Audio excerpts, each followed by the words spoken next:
ఉంటుంది. సార్ ట్రాఫిక్లో ఇంకొక ప్రాబ్లం ఉంటుంది, drunk and drive. Drunk and drive అది అంటే లక్కీలీ డ్రంక్ అండ్ డ్రైవ్ కూడా మాకున్న అనుబంధం ఏంటంటే, డ్రంక్ అండ్ డ్రైవ్ ఎప్పుడైతే ఇప్పుడు ఈ రోజు ఉన్నటువంటి సిరీస్ ఆఫ్ డ్రంక్ అండ్ డ్రైవ్ని సివి ఆనంద్ గారి సార్ టైంలో మనము స్టార్టింగ్ అప్పుడు 2000 might be 11, I think it is 11 or 12 తీసుకొచ్చే క్రమంలో దీన్ని ఎట్లా ఇంప్లిమెంట్ చేద్దాము అని అనుకునే సార్ డిస్కషన్లో మేము కూడా ఉంటాం, ఒక ముగ్గురు నలుగురు ఆఫీసర్స్ ఉన్నప్పుడు. ఇది 185 సెక్షన్ నాకు తెలిసి, సెక్షన్ 185 అలా ఏబి ఉంటుంది. అందులో బిలో మనం తీసుకుందాము, మరి వాడు బ్రెత్ అనలైజర్స్ మనము ఇవన్నీ అప్పుడే కొన్నవి వాడకంలోకి తీసుకొచ్చిన సందర్భంలో పవర్ ఎక్కడ మిస్యూజ్ కావద్దు. మనకు చాలా ఎక్కడ మనకు చెడ్డ పేరు ఎక్కడ వస్తుందంటే, మనం ఇంత పడ్డ కష్టం అంతా ఎక్కడ పోతుంది, ఒక్క దగ్గర మనం చేసిన మిస్టేకు అది అందరికీ అదే ఎగ్జాంపులర్గా అయిపోతుంది. 4 రూపాయలు తీసుకున్నారనుకోండి, 100 రూపాయలు తీసుకున్నారంటే మొత్తం డ్రంక్ అండ్ డ్రైవ్ మొత్తం అంతా కుప్ప అయిపోతుంది, వ్యవస్థకు అడ్డగడతారని స్ట్రిక్ట్గా ఉండాలని ఖచ్చితంగా డ్రంక్ అండ్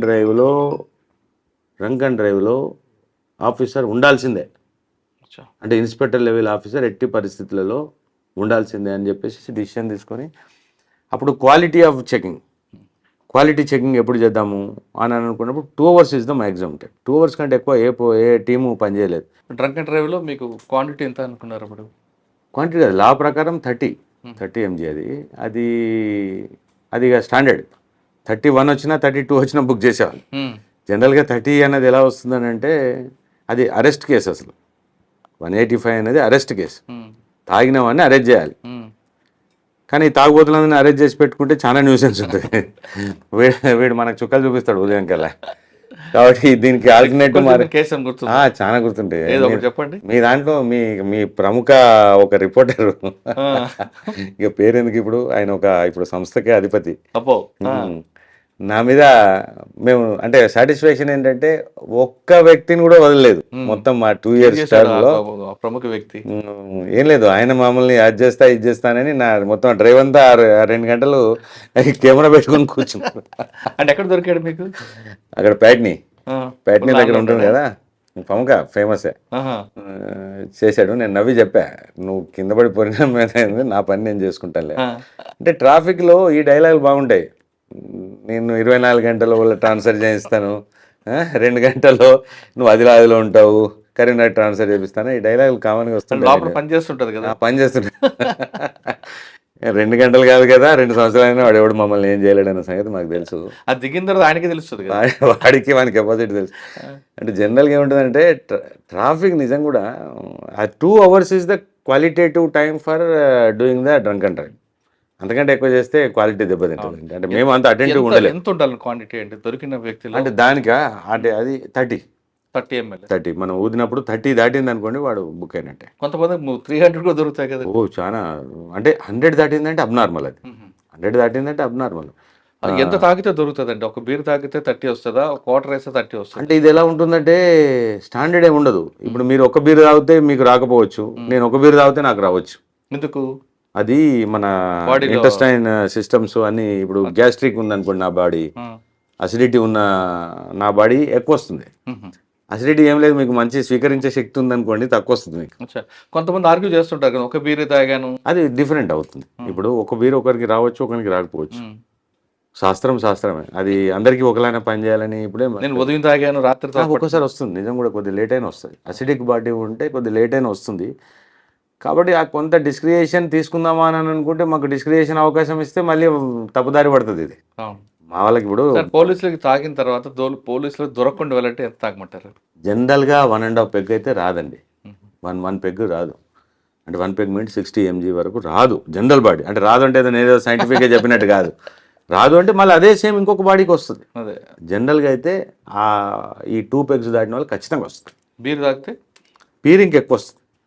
బీర్ యాసిడిక్, అది ఎక్కువ గ్యాస్ట్రిక్ ఉంటుంది కాబట్టి అది ఎక్కువ వస్తుంది. అసలు తాగకుండా ఏ ప్రాబ్లం లేదు, అసలు ఏ ప్రాబ్లం లేదు, హ్యాపీ. కానీ అంటే ఇది మళ్ళీ కొద్దిగా డైల్యూట్ అయింది ఇది డ్రంక్ అండ్ డ్రైవ్. ఫస్ట్లో ఇప్పటికీ అంటే భయం ఉంది పబ్లిక్లో, ఎవడు కూడా అంత ఈజీగా ఫర్ గ్రాంటెడ్ ఏం లేరు. దీంట్లో ఏముందంటే అండి, 2 అంటే అరెస్ట్ సెక్షన్ ఇది 185. దీనికి ఆల్టర్నేటివ్ ఏం చేసామంటే, మన దగ్గర ఎలానో జనరల్గా డాక్యుమెంట్ ఉండదు. డాక్యుమెంట్ లేనందుకు గాను మేము వెహికల్ సీజ్ చేస్తాం. Vehicle seizure is under 207. What having knowledge of the 2013 చెప్తున్నా. అప్పుడు ఐపీసీ ఇది అదే MV Act. ఎంబీ యాక్ట్, ఇప్పుడు కూడా అదే ఎంబీ యాక్ట్. అప్పుడు ఉన్నది ఏంటి, 207లో సీజర్ చేసేవాళ్ళం. సీజర్ చేసినప్పుడు ఏమైందంటే సీజర్కి 4 నిబంధనలు ఉంటాయి. అంటే వైలేషన్ ఆఫ్ సెక్షన్ 3, 4, 39 అండ్ 192, ఇవి కొన్ని సెక్షన్స్ ఉంటాయి. వాటి వైలేషన్స్కే మేము సీజ్ చేసేస్తాం. సీజ్ చేసినప్పుడు అది 3 days లోపల ఏదో చేయాలి, ఆ తతంగం అంతా ఉంటుంది లేండి. అది కొద్దిగా మేము కూడా మా సైడ్ నుంచి కాస్త ఎక్సెస్ అయ్యి సమాజాన్ని ఉద్ధరించే క్రమంలో అది మాకు కాస్త కోర్టు నుంచి పడి మేము కొద్దిగా డీల్ అయిపోయాం. అంటే వెహికల్ సీజరు చేసినప్పుడు నిబంధనలు నాకు తెలిసి 448 మోటార్ వెహికల్ రూల్ పొజిషన్ అది. కానీ వెహికల్ సీజ్ చేసే అధికారం మీకు లేదు కదా? ఉంది. 207లో మాకు ఉంటుంది, ఇన్స్పెక్టర్ అండ్ అబోవ్ ఉంటుంది, ఎస్ఐకి ఉండదు. Inspector and above vehicle Caesar.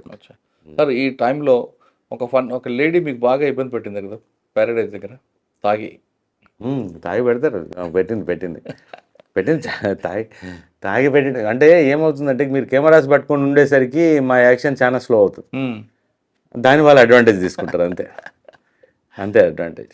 ఇప్పుడు అందుకోసమే విరుగుడుగా సార్ ఇప్పుడు మేము అంటే గవర్నమెంట్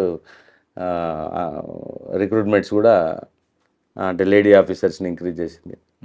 ఇక్కడ డ్రంక్ డ్రైవర్ లేడీస్ కూడా ఉంటారు, పెడతాం కదా, లేడీ ఆఫీసర్స్ ఉంటారు. అమ్మో లేడీ ఆఫీసర్స్ బాగా ఇరిటేషన్ చేస్తారు కదండి, ఎలా కంట్రోల్ చేస్తారు మరి?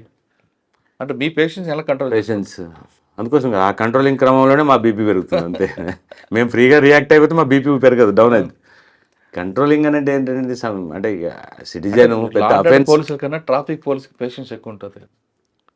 పేషెన్స్ నాకు అప్పుడు తక్కువే ఉండేది. పేషెన్స్ ఉంటుందని కాదు కానీ మన వాళ్ళు ఓపిక మెచ్చుకోవాలండి. ఓపిక చాలా అవసరం ఉంటుంది.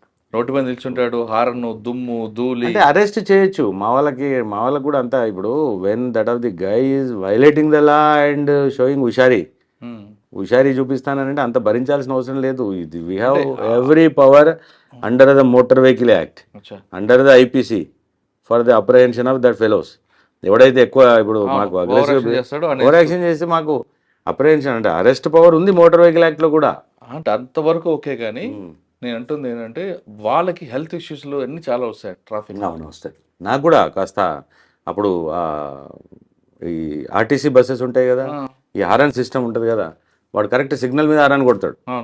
ఆ హరన్ దెబ్బకు మా చెవులు గుయ్యం అనేది. తర్వాత ఈ సైలెన్సర్ నుంచి వస్తున్న పొగ దుమ్ము ధూళి అసలు. అప్పుడు మేము ట్రాఫిక్లో పనిచేసిన అన్ని రోజులు నేను ఏసీ వాడలేకపోయాను కార్లో. ఏసీ వేస్తే జలుబు అయిపోయేది. అంటే ఈ పొల్యూటెడ్కి బాడీ అలవాటు అయి ఉంటుంది కాబట్టి అప్పుడు మనం కూల్గా ఏసీలో కూర్చుంటే నడవకపోయేది. కానీ చాలా సాటిస్ఫాక్షన్ ఉండేనండి ట్రాఫిక్. అంటే సార్ సివి ఆనంద్ సార్ ఒక మాట అన్నారు, మనం ఎక్కడ పని చేసామని కాదు, పోయిన తర్వాత మనం అక్కడ ఏం చేసి వచ్చాము అన్నది సాటిస్ఫాక్షన్ ఉంటుంది. నిజంగా అది నేను Patny circle, clock tower circle development, Patny circle అంతా మేము ఒంటి చేత్తో మేము చేసింది అది ట్రాఫిక్ వాళ్ళ. ప్యాట్నీ సర్కిల్ డెవలప్ చేసాము అంతా. అసలు చిన్నగా ఉండేది ఆ ప్యాట్నీ నుంచి మనం టువార్డ్స్ క్లాక్ టవర్ నుంచి టువార్డ్ ప్యారడైజ్ పోవాలంటే 25 feet రోడ్ అది. ఇప్పుడు ఎంత ఉన్నందులో ఇంజనీరింగ్ డిపార్ట్మెంట్ కదా, మీది కాదు కదండి? మా దాంట్లో ఇంజనీరింగ్ ఉంటుంది. మేము ఉండి నిలబడి పీకిచ్చాం. అప్పుడు ఇలానే మీరు అన్న డైలాగే సేమ్. జిహెచ్ఎంసీ ఎవరి రోడ్ అది? జిహెచ్ఎంసీ ఎవరైతే రోడ్ మనకి ఇస్తుందో ఆ road pertains to the nothing but traffic. Traffic officer వాడి రోడ్లుగా నా రోడ్ అని ఫీల్ అయితే కదా నాకు దాని మీద అధికారం వచ్చేది. అక్కడ ఇప్పుడు చందన బ్రదర్స్ అని అప్పుడు అది ఉంది కదా, అది అప్పుడు వాడు బిల్డింగ్ పర్మిషన్ తీసుకున్నాడు కట్టేది. ఇప్పుడు అది కొత్త కాంప్లెక్స్ అయిపోయింది. పర్మిషన్ తీసుకున్న దగ్గర ఆ రోడ్ కటింగ్ చేసి మార్క్ పెట్టి వాళ్ళకి పర్మిషన్ ఇస్తాం. జిహెచ్ఎంసీ ఇప్పుడు ఒక 10 floorలో 5 floorలో పర్మిషన్ తీసుకున్నాడంటే ఆ రోడ్ కటింగ్, కొత్త కటింగ్ అయినా ఇప్పుడు 100 feet రోడ్డు, 100 feet రోడ్డుకి ఎగ్జిస్టింగ్ రోడ్ 25 feet ఉందంటే 25 రోడ్ కట్ చేసుకొని తర్వాత అక్కడ నుంచి సెట్ బ్యాక్స్ తీసుకొని జిహెచ్ఎంసీ వాళ్ళు పర్మిషన్ ఇస్తారు. ఆ పర్మిషన్ ఇచ్చారంటే అర్థం ఏంటి? ఆ 25 feet pertains to the traffic. మీకు ఇవ్వాలి, మాకు ఇవ్వాలి. అది మేము లాక్కునే వాళ్ళం అప్పుడు నేను ఉన్నప్పుడైతే. పోయి ఎక్కడెక్కడ ఎవడైతే కొత్త బిల్డింగ్లు కడుతున్నా అని చూసుకుంటూ వెళ్ళేవాడిని. కొత్త బిల్డింగ్ కడితే ఆ ఎదురుగా నిలబడి ఆ 25 feet గొలుసుకొని రోడ్ తీసుకునేవాడిని. తీసుకుని ఆ రోడ్ వేయించి జిహెచ్ఎంసీ వాళ్ళతో రోడ్ యూజ్ చేసాం. చాలా మటుకు ఏం చేస్తారు, ఇది పట్టించుకోకుండా వాడు బిల్డింగ్ అంతా అయిపోయి 5 ఏళ్ళు కట్టుకుంటూ కూర్చొని 5 ఏళ్ళ తర్వాత అటు ఇటు చూసి ఎవడు పట్టించుకోకపోతే మళ్ళీ దాని మీద పూల కొండలు పెట్టి దానికి అది ఇది అడ్డం పెట్టి ఇప్పటికీ ఇంకా వాళ్ళే వాడుకుంటున్నారు. అవన్నీ ట్రాఫిక్లో మనం సెక్యూర్ చేసుకోగలిగితే we can somewhat run the road in a good way. మరి కొంతమంది రెడ్ కార్పెట్ వేసి వాళ్ళ కార్లు మాత్రం పెట్టుకోవడం. ఆల్ కార్లు అవన్నీ నడవవు. ఉమ్, ట్రాఫిక్లో అది మా కన్సర్న్ మా వాళ్ళు మా డ్యూటీ అది. ఉమ్. ఎస్హెచ్ఓగా మేము ఇక్కడ లాక్కోవాల్సిందే. వాస్తవంగా సార్ పబ్లిక్ కి ట్రాఫిక్ పోలీసుతో ఎక్కువ అవసరం ఉంటుంది లా అండ్ ఆర్డర్ కన్నా. Traffic is the face of the police అండి. అవును. Traffic is the face of the police. మా ఎఫిషియన్సీ అంతా పనిచేసేది ల్యాండ్ ఆర్డర్ సెకండరీ. ఇన్ఫాక్ట్ ప్రతి పొద్దున్న లేస్తే పని ఉండేది ట్రాఫిక్ వాళ్ళతో పని ఉంటుంది పబ్లిక్కి. ఓదే 10% ఏది 2-3% వరకు మాత్రమే ల్యాండ్ ఆర్డర్ తోటి పని ఉంటుంది. 100 కొట్టాడు తిట్టాడు. కొట్టేది తిడితే 2%. అవును. బట్ వెరాజ్ ద టోటల్ 100%. 100% యూటిలైజేషన్ ట్రాఫిక్దే. అవును.